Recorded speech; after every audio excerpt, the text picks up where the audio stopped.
After 6 months of flying the Antigravity A1, I wanted to answer the questions that actually matter in real life. How far can it really fly? How long does the battery actually last?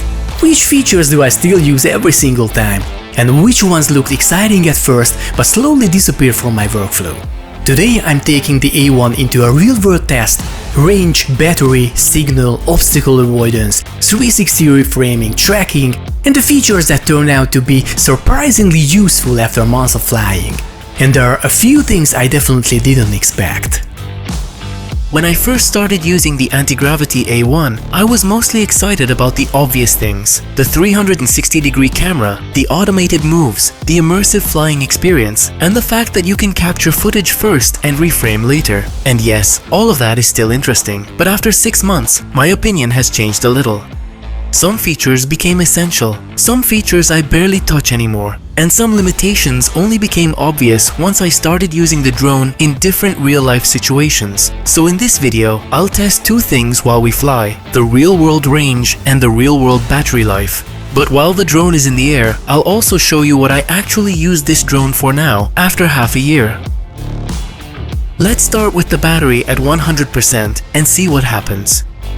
I'm going to fly in an open area with no major obstacles between me and the drone, and I'll see how far the A1 can realistically go before the signal becomes unreliable. At the same time, I'll keep the battery test running in the background.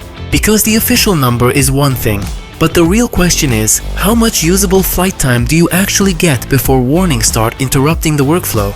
We'll come back to the exact result later in the video. The thing that makes the Antigravity A1 special is not just that it flies, it's the way it captures the world around it. With a traditional drone, you're constantly thinking about where the camera is pointing while you fly. If you miss the framing, the shot is gone. With this kind of workflow, the mindset is different. You can fly in one direction, look in another direction, and later decide what part of the scene you want to show. That gives you a lot of creative freedom.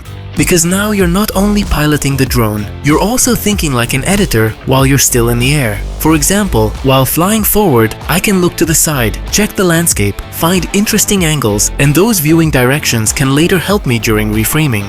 That means the flight itself becomes part of the editing process.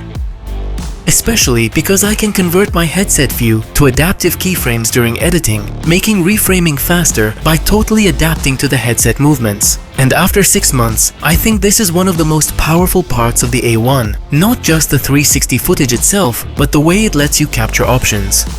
Now, let's talk about range. In open terrain, with no forest, no buildings, and no physical obstacles between me and the drone, I was able to fly roughly 2 kilometers in a straight line before the signal became unreliable. That's actually a solid result. But there's a very important detail here. This was in a relatively ideal real-world situation. Because once you add trees, buildings, or terrain between you and the drone, the situation changes very quickly. And this is where one of my more interesting tests comes in. I had a saved route in SkyPath that goes around a group of trees. I flew this same route earlier, during winter, when the trees had no leaves, and the drone completed it without a problem. But later, when the forest had leaves, the same route became much more difficult. And the interesting part is that the drone wasn't even very far away. We're talking about roughly 400 to 500 meters, so not 2 kilometers. Not a long distance test. Actually, quite close. But the trees blocked the signal enough that the drone didn't want to complete the route. This is probably one of the biggest practical lessons from using the A1 in real life. Range is not just about distance. It's about what stands between you and the drone. An open 2-kilometer flight can work, but a few hundred meters with dense vegetation can already become a problem. If you fly near trees, forests, buildings, or uneven terrain, don't think only in meters. Think in signal conditions. Now let's move to the features I actually use most after 6 months. And the first one is not necessarily the flashiest feature. It's SkyPass. At the beginning I thought I would use more of the built-in Sky Genie moves. Things like orbit-style shots and pre-made cinematic movements, but over time I realized that I prefer creating my own route. This is especially useful if you want to repeat the same movement over time. For example, you could film the same construction site every week, or capture the same landscape in different seasons. The result can be much more consistent than trying to manually recreate the same flight again and again.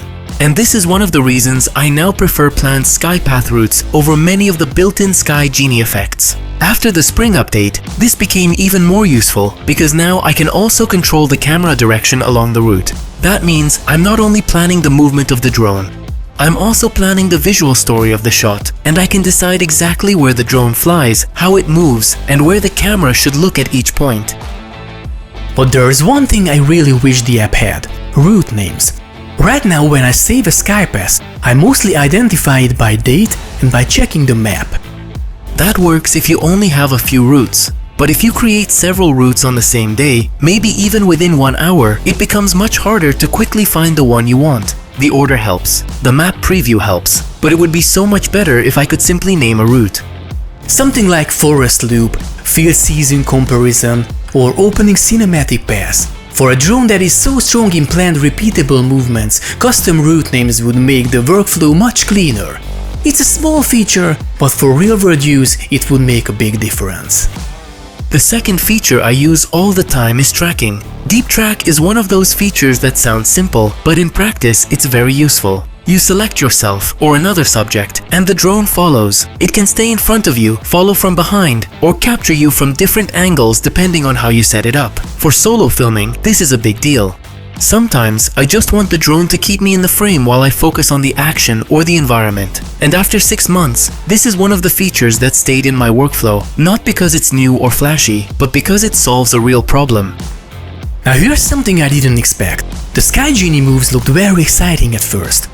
And in a previous video I showed several of them in detail. But after 6 months I used them less than I thought I would. Not because they are useless, they can definitely create nice shots. But for the kind of filming I do, I often want more control. If I want an orbit-style movement or a specific cinematic motion, I usually prefer to build it myself as a planned route. That way I know exactly where the drone will go, how close it will get, what angle it will use, and what the camera will see.